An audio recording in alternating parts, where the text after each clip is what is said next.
Perjuangan Pipik Dian Irawati atau Umi Pipik melawan penyakit tumor kelenjar getah bening yang telah dideritanya sejak 3 tahun lalu akhirnya menunjukkan tanda-tanda membaik. Diakui Umi Pipik, kondisi kesehatannya kini telah 90% kembali membaik dan ia pun sudah kembali beraktivitas seperti biasa.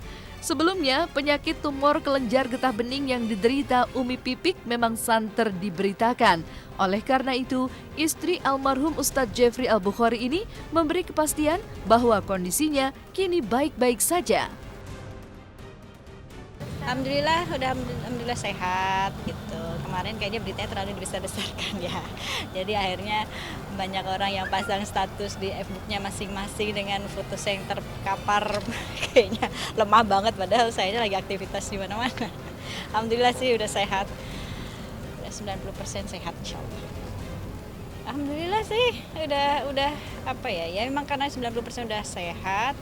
Jadi ya dijalanin aja aktivitas normal seperti biasa, paling jangan terlalu capek aja gitu. Terapi khusus enggak sih, hanya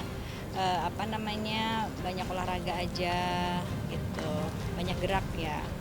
Tapi benjolannya itu Alhamdulillah udah nggak ada, udah Allah sembuhkan. Udah enggak sih kalau kontrol mah itu, cuma kalau terapi kayak pijit atau puntur masih.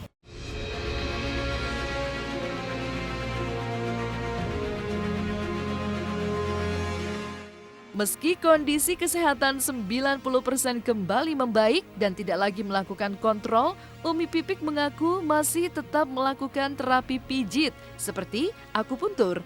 Selain itu, Umi Pipik juga harus memulai pola hidup sehat dengan cara menghindari makanan pedas dan makanan yang banyak mengandung garam demi mencegah membesarnya kelenjar getah bening tersebut.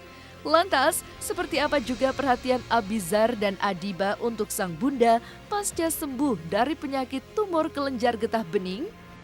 Iya pasti pola makannya pasti berubah gitu ya, pantangannya, ikhtiarnya tetap jalan gitu ya kan, yang menyembuhkan Allah. Cuma ini tips aja sih buat yang pada sakit ya, menderita apapun gitu, sakit apapun, dari diri kita memang harus ada semangat untuk sembuh, sugesti bahwa kita tuh sehat gitu. Jadi akhirnya ada semangat buat kitanya melakukan aktivitas normal gitu ya, dan olahraga, makan sehat gitu.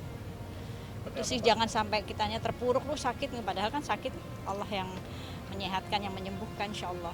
Ya pasti ya, nggak boleh yang pedes, nggak boleh yang banyak mengandung lemak, garam ya gitu, karena kan akan memacu besar lagi gitu. Ya, yang jelas persenan ngejaga ini lebih naik lah dibandingin yang biasanya, karena ya jadwal syuting mulai dikurangin buat lebih sering di rumah ya kan, nggak tahu kan tiba-tiba jatuh sakit lagi apa gimana, ya lebih banyak nge-cover aja sih. Iya, yang pasti lebih mengingatkan jangan terlalu capek juga gitu kan, jangan terlalu banyak aktivitas gitu. Karena kan Umi sendiri juga orangnya yang aktif kan, nggak mau yang diem-diem aja di rumah gitu. Jadi kita ya ngingetin aja sih kadang kalau misalkan memang udah terlalu padat acaranya atau gimana.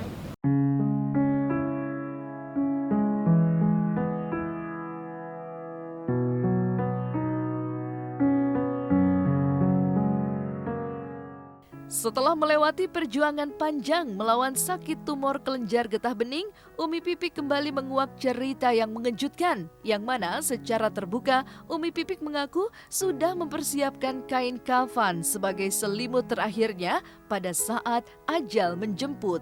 Tak hanya kain kafan, istri almarhum Ustadz Jeffrey Al-Bukhari ini juga telah mempersiapkan secara komplit seperti sabun, minyak, kapur barus, hingga wewangian cendana.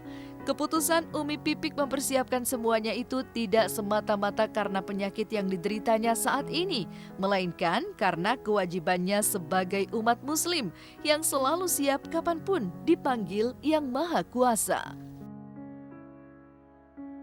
Kan kalau kita umat Islam beriman, kita pasti mati walaupun waktunya nggak tahu kapan gitu ya, pasti harus disiapkan lah, masa di antara lemari pakaian-pakaian yang banyak banget, yang mahal-mahal misalkan nggak ada pakaian terakhir kita sih gitu. Kemarin aja saya sempat yang hari Jumat pekan lalu itu saya sempat belajar untuk bagaimana cara memandikan jenazah, mengkafani, bahkan saya jadi modelnya. Jadi modelnya saat saya dikafani, cuma mikir, ya Allah gini banget ya kayak kalau dikafanin tuh seperti ini, ruh kita tuh ngelihatin kita gitu ya saat itu gitu. Jadi biar supaya apa ya kan Rasulullah katakan sering-seringlah kamu mengingat memutuskan nikmatan yaitu kematian, supaya kita mampu menyiapkan amal kita gitu, menyiapkan bekal kita gitu. Dia siapin disiapin semua nyiapin. biar nggak nyusahin gitu kan, diamanain ini ya, nanti kalau Umi meninggal ini kan kafannya di sini. Jadi kalau dililit doang. dililit doang. Tali poster kali dililit. Jadi kalau kita meninggal mendadak gitu nggak perlu nyari-nyari orang buat beli kain kafan gitu, udah ada gitu. Udah lengkap semua, taruh di lemari. Udah ada sabunnya sendiri, udah ada minyaknya, udah ada kapur barusnya, udah ada cendananya, udah komplit punya saya. Udah lama saya nyiapinnya. Bukan karena pas saya sakit, enggak. Karena memang saat itu begitu tahu bahwa kita itu harus menyiapkan hal itu gitu ya, gitu. Karena mati juga bukan usia tua, yang muda aja, almarhum aja 40 tahun gitu ya. Jadi ya inilah persiapan itu. Harus gitu buat umat muslim.